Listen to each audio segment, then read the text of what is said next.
Hello again, everybody, and welcome to another Swampcast, a momentous week this week, and of course I mean the letting go of Phil Fulmer. Yeah. Not the election thing, the Fulmer thing. But the Fulmer thing, of course, was a big deal, and I found it ironic that Spurrier couldn't get him knocked out when he was at Florida, but he got him knocked out at South Carolina, handing him his last loss as a real coach. Now he's a lame duck coach. But, of course, we're here to talk Florida Vanderbilt, which will be up in Nashville. It's going to be cold, Robbie. Night game. It's going to be at night for the first time since 1982. I know some of you were at that game. And it's going to be different because it's actually a big game for both teams. Yeah, I mean, Vanderbilt, people have kind of discounted them, but they could tie Florida and Georgia for first with a win. So Florida's playing for a championship. That Vanderbilt's playing for a whole lot, too. They are. And, of course, to get bowl eligible, they only have 5 wins. They need 6 to get bowl eligible and running out of time, having lost 3 in a row. When you look at Vandy, though, Robbie, you're looking at a team that offensively has had trouble all year. They scored 7 against Duke. They have, I think, they're last in the SEC in total offense. So Florida's defense, which has played well all year, as long as there's not a letdown, it's hard to see them scoring a lot of points. Yeah, and unless they go in there totally flat, Florida's defense should dominate the game. You look at the skill people. For Vanderbilt, it's just not there. The talent's not there. I don't know if there's any skilled player on offense that could play for Florida. It scares you, but they certainly defensively are very good. Yeah, very good. DJ Moore, one of the best DBs in the country. And they will use him occasionally on offense. You think he'll be covering Harvin all day?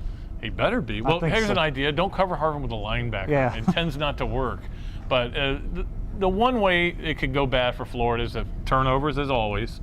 And if they just, like you said, come out flat. I will find that surprising because they are playing for a championship. They're playing for the SEC East and a chance to go to Atlanta.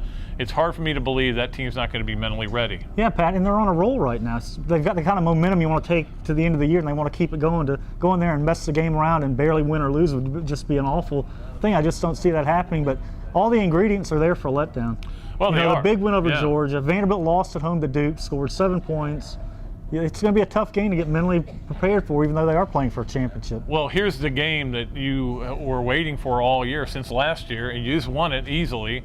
And what's next? So I think the fact that it is for the SEC East will be enough. I think if they were playing and they had to win this one in South Carolina, it might have be a trap game. But I think because there's so much on the line, they'll be ready to go. The Gators pretty much healthy too, Robbie. Yeah, Moody's going to play a lot more, I think. So they're healthy, ready to go. And you know, like I said before, they're on this incredible roll, 50 points a game against teams that are a lot better than Vanderbilt. So you've got to think if they play well, it's, you know, they take care of business and get to Atlanta. You know, it's funny. I remember writing a column a few weeks ago saying, wow, now the real defenses were going to come for the Gators. Yeah.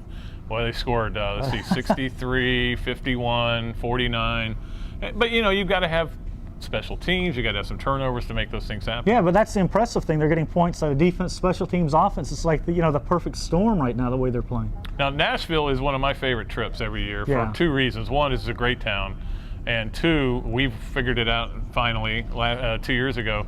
And our hotel, you walk out the back door and you're in the press box. So no stress. Like last week, getting the game was one of the most stressful things in my life. I know, but it was, you 2.5 hours in the 2.5 hours after we got off the interstate. Yeah, that was bad. But this, we'll get to watch the entire Alabama LSU game and then just kind of stroll over there and sit down in our seats and watch the game. And then frantically write a bunch of stuff. Yeah, at night. That's when it won't be interesting. But Alabama LSU, Robbie, I've gone out on the limb and picked LSU. What are your thoughts? I see that. I see it happening. It's a tough game for Alabama. Then you add in the Saban thing and the fact that Alabama is a team that beats people but doesn't blow anybody away, except for one half against Georgia. After that, they've been pretty, so-so doing enough to get by. Well, it'll Gator fans obviously are rooting for Alabama because of the BCS things. But, to me, this game Saturday between Florida and Vanderbilt, for Florida, it's not about the BCS. It's not about style points. It's about winning what your number one goal was. Having a chance to go to Atlanta, having a chance to play for the title. Hey, and then you'll get to go to Atlanta. Yeah. That's always a good trip. It is a good trip. We'll look forward to Christmas parade. That's right. The Christmas parade's unbelievable there. And it's always the Saturday of the SEC championship game. So I missed that for a few years. Yeah, I did too. I missed it in 2006. That's right, because you were having a Robbie Jr. Jr. was coming along. That's right. Or just come, Just come, because you missed the FSU game because of that. Yeah, because of the baby. I know you guys like hearing about our kids, so that's why we do this. Anyway, that's going to do it. We're going to head to Nashville, Southwest, direct flight. I already have our boarding passes printed up. From Gainesville, direct flight? No, from Jacksonville. Okay. I wish. And look forward to it. And we'll be bringing you the next Swampcast from Dudley Field, Vanderbilt Stadium. I had to look it up today to see what it was. I remember Dudley Field. I knew it was Dudley Field, but I didn't know if that was what the official name was. Not Dudley Field, it's somewhere else. / Vanderbilt Stadium. Okay. Yeah. Okay. So just in case you need that for reference point. But that's where we'll be, and we'll tell you what happened in the Florida Vanderbilt game. Until then, Robbie, Andreu, and Pat Dooley, the Gainesville Sun, saying so long from the Sunshine State.